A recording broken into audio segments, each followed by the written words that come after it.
कर्मचारियों की जो मांगे थी उनमें 8 जनवरी को हुआ, सिटी मजिस्ट्रेट साहब और सीईओ सिटी के साथ में तय हुआ कि इस पर कमेटी बनाएंगे। कमेटी ने रिपोर्ट दे दी, लेकिन आज तक वो रिपोर्ट सार्वजनिक नहीं कर दी, न उस पर कोई एक्शन ले रहे। उसमें स्पष्ट है हमें 70 करोड़ एक बहुत बड़ी रकम है जी सर। 70 करोड़ का किन चीज़ों में अपन कैसे कह रहे हैं कि 70 करोड़ का ये घोटाला है कि जो विश्वविद्यालय में करीबन 11 एकड़ के पार्क हैं, उनको यहाँ पर 16.5 एकड़ नापा गया, जो कमेटी का 16.5 एकड़ पार्क नापे गए। विश्वविद्यालय में पिछले 10 सालों में 70 करोड़ रुपए का घोटाला हुआ, और ये बात हम लोग नहीं कह रहे, बुंदेलखंड विश्वविद्यालय के इंजीनियर भाई अमरीश कुमार गौतम कह रहे हैं, और उस पर कोई कार्रवाई नहीं हुई, और उनसे भी 5 लाख रुपए की रिश्वत मांगी गई, और आज उन्हें जिस पद पे होना चाहिए उस पद पे भी इनकी नियुक्ति नहीं हो रही, इन पे हमला किया जा रहा। आज उनकी जान की भी कीमत ये शासन नहीं समझ रहा। जो जांच हुई थी वो भी मुख्यमंत्री ने की थी, उन्होंने करवाई थी, लेकिन जांच की रिपोर्ट पे भी क्रियान्वयन नहीं हो रहा।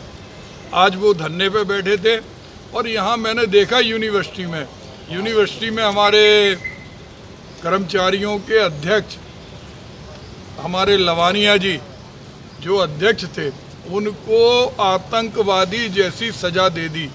उनसे कह दिया कि आप रजिस्ट्रार ऑफिस के पास में भी नहीं आ सकते, आप वाइस चांसलर के ऑफिस के पास में भी नहीं आ सकते। ऐसे फरमान तो तालिबान में भी नहीं दिए जाते। तो बुंदेलखंड यूनिवर्सिटी, जिसमें बुंदेलखंड के करोड़ों लोगों की आस्था है, वहाँ के भ्रष्टाचार को उजागर होना चाहिए, और जो अनियमितताएँ हैं उन अनियमितताओं को उजागर करने वाले की जान माल की रक्षा होना चाहिए, और दूध का दूध पानी का पानी होना चाहिए। जो कुलपति हैं, हमने उनसे कहा है, क्योंकि कुलपति जी कल आएंगे, और सबसे मुख्य बात ये है कि 5 लाख रुपए जो इनसे मांगे गए रिश्वत के, उसकी उनके पास ऑडियो क्लिपिंग है, और इन्होंने सीधा कहा है कि किस तरह से घोटाले उजागर करने के लिए मैं विसल ब्लोअर था, और आज मेरी उत्पीड़न, मेरा शोषण उसी कारण से हो रहा है। कोई भी हो, अपने सरकारी नौकरी में केवल यहाँ के वेतन को देख करके आता है, ताकि वेतन और सम्मान जो मिलता है उसके बाद पश्चात मुझे जो वेतन के लाभ हैं, जैसे कि एसीपी है या प्रमोशन है, वो नहीं दिए गए। केवल इसी कारण से प्रताड़ित किया जा रहा है कि मैंने 70 करोड़ के जो घोटाले हैं उनकी जांच कराई है यहाँ पर।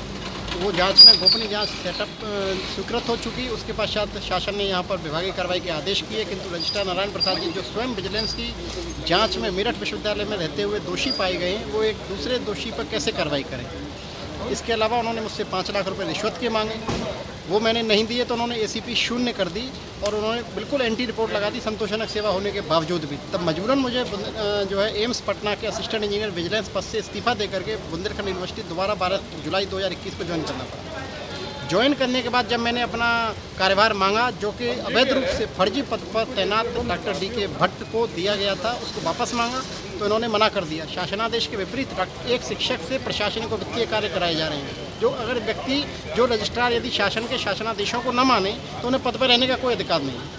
शासन का आदेश सर्वोपरि माना जाता है। कलेक्टर साहब हों, कमिश्नर साहब हों, शासनादेश यदि शासन से जारी हुआ है तो उसको मानना, चाहे किसी भी लेवल के अधिकारी हों जिले में, उनको मजबूरी है। लेकिन यहाँ के रजिस्ट्रार साहब जो नारायण प्रसाद जी हैं, शासनादेश के उल्लंघन खुलेआम कर रहे हैं। एक शिक्षक को करोड़ों रुपये की वित्तीय अनियमितता में एक पद दिए हुए हैं। इंजीनियरिंग में ज़बरदस्त कमीशन है जो मेरे समय पर ख़त्म हो चुका था। आज आपने क्या दिया, धरने पर बैठे थे? आज मैं बैठा था यहाँ पर अपनी रिक्वेस्ट लेकर के, लेकिन मेरी रिक्वेस्ट क्योंकि रजिस्ट्रार साहब ने मिलने से मना कर दिया। कई दिनों से BC साहब हैं नहीं, एक बार उनसे भी रिक्वेस्ट की तो उन्होंने स्पष्ट कह दिया कि मैं आपको आपका पदवी नहीं दे पाऊँगा। अनिल बौरे जो उनके PS हैं, उनके थ्रू मना करा दिया।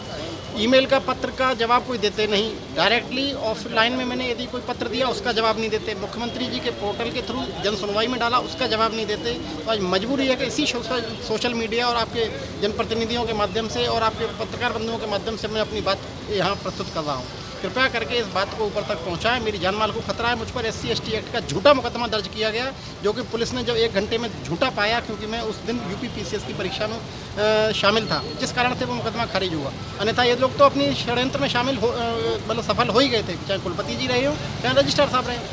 एक प्लम्बर के द्वारा मेरे ऊपर झूठा मुकदमा करने की तैयारी की जाती है, उसको विश्वविद्यालय के रजिस्ट्रार साहब सपोर्ट करते हैं। आज तक उसको सिद्ध होने के बावजूद भी इसके ऊपर कोई कार्रवाई नहीं करती। ये उनकी खुद की कार्यशैली को प्रमाणित करता है। इसके बावजूद कुलपति जी से जब इन पूरे पर न्याय मांगा गया तो उन्होंने अपना चुप्पी साध ली, जो पुरानी उनकी एक कहावत है। ऐसी स्थिति में कुलपति जी से ज़्यादा मुझे न्याय की उम्मीद नहीं है।